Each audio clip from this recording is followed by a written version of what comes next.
I first came to Japan in 2018 and immediately fell in love with it. Since then, I've been back multiple times, and each time my love for this country has only grown. Although I have mostly traveled to Japan with friends, I have also done some solo traveling, and that has been an amazing experience as well. Japan is one of the safest countries in the world. So if you are a solo traveler, especially a solo female traveler, it might be a place that you've been eyeing off, but not sure if it was safe enough to travel alone. Well, after watching this video, you should have all the information you need to know to feel confident and prepared before traveling to Japan by yourself. Hey guys, welcome back to my channel where we talk about everything Japan and share tips to make your visit to Japan the best that it can be. If you are new here and are interested in learning more about Japan, please consider subscribing. And if you do end up watching this video all the way through, thank you so much. And as a thank you, at the end of this video, I will add a link to help prepare you for your trip to Japan. Okay, let's get started. 1. Traveling safely around Japan.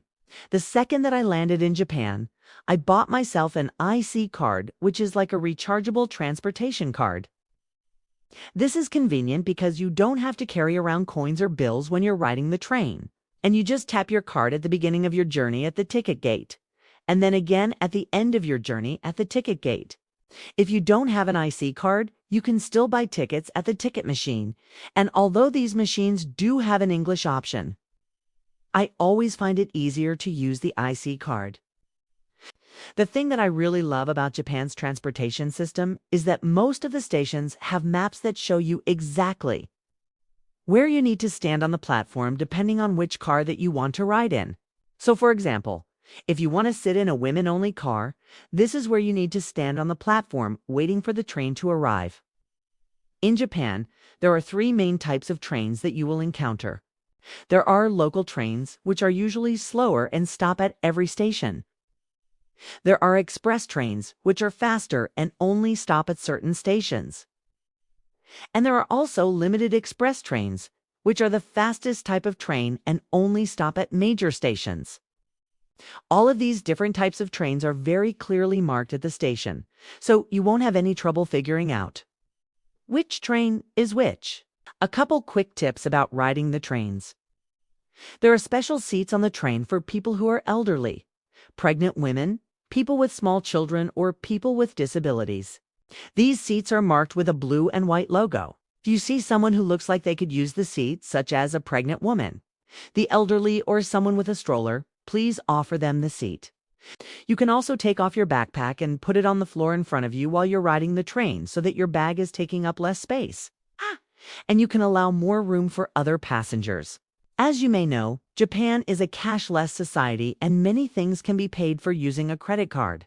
However, when you're riding the train, you will often see signs like this that say that only IC cards or cash can be used, meaning that you cannot use a credit card. In addition to this, there are also signs posted all over the train stations that show you which lines run above ground and which lines run below ground. It's important that you pay attention to these signs, because if you're looking for an entrance to a station that's underground, you might accidentally walk past it if you aren't paying attention. Another thing to note is that there are many stations that are open late, but there are also quite a few stations that close early, especially those that are located inside of convenience stores. So make sure that you check the hours of the station before heading there. All right, 2. Staying safe in your accommodation and in nightlife areas.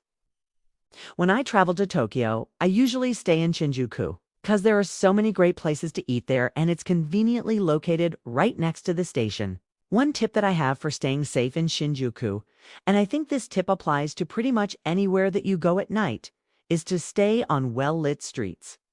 Also, try to avoid walking alone with your head down, looking at your phone. Not only are you putting yourself in danger by not being aware of your surroundings, but you also might be seen as a target. Another thing that you should be careful of in Shinjuku, especially if you're staying in a hostel, is that it's a very popular area for pickpockets. My friend had her bag stolen from her while she was sleeping in the hostel. But luckily, she had her things zipped up in her personal item backpack that she kept with her under the bed. So the thief was only able to steal a couple of things from her. It was still very upsetting though, so definitely keep your guard up. And if you are staying in a hostel, lock your valuables in the lockers provided. Also, be wary of strangers who come up to you and try to strike up a conversation. Some of these people may have good intentions, but others may be trying to distract you while their accomplice picks your pocket. Another tip that I have for staying safe at night is to never, ever, ever walk home alone at night unless you absolutely have to. There are just way too many scary incidents that have happened to women in Japan simply walking home alone at night. Even during the day. I would never walk home alone at night. I would either take public transportation or I would call a taxi. And as I mentioned earlier, it's always safer to stick to well-lit areas. It's also a good idea to let someone know where you are going and when you will arrive. In general, you should always be aware of your surroundings and never take shortcuts through dark alleys or poorly lit areas. If you feel unsafe, then trust your gut instincts and find a safer route or wait until morning to go to your destination. No. 3. Be aware of Japanese culture before traveling to Japan. Many people have asked me if it is safe to drink tap water in Japan. And the answer to that question is yes. It is safe to drink tap water in Japan. In fact, the water quality in Japan is so pure that it is actually used in the production of many famous bottled waters. So you can feel confident drinking from public fountains or filling up your own bottle from the tap.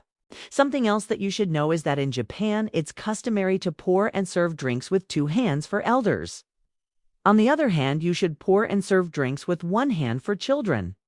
For coworkers or people who are younger than you, you can pour the drink with 1 hand. Another thing to know is that in Japan, you must remove your shoes when you enter someone's house.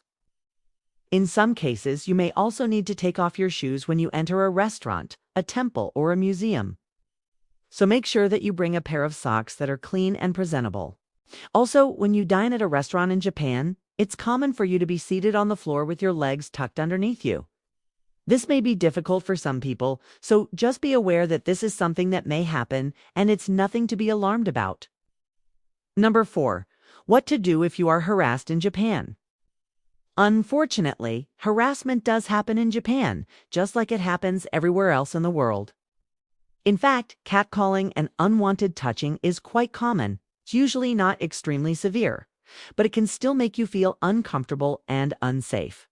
If this does happen to you, the best thing to do is to remain calm and try to ignore it.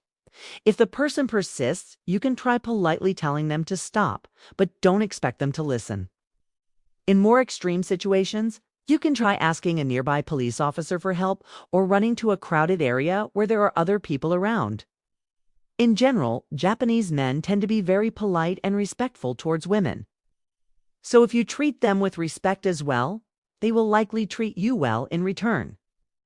So I hope that these tips gave you some insight on how to stay safe while traveling solo in Japan.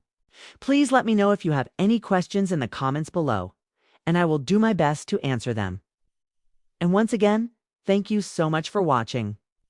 Until next time, stay safe and healthy, and I wish you a wonderful day.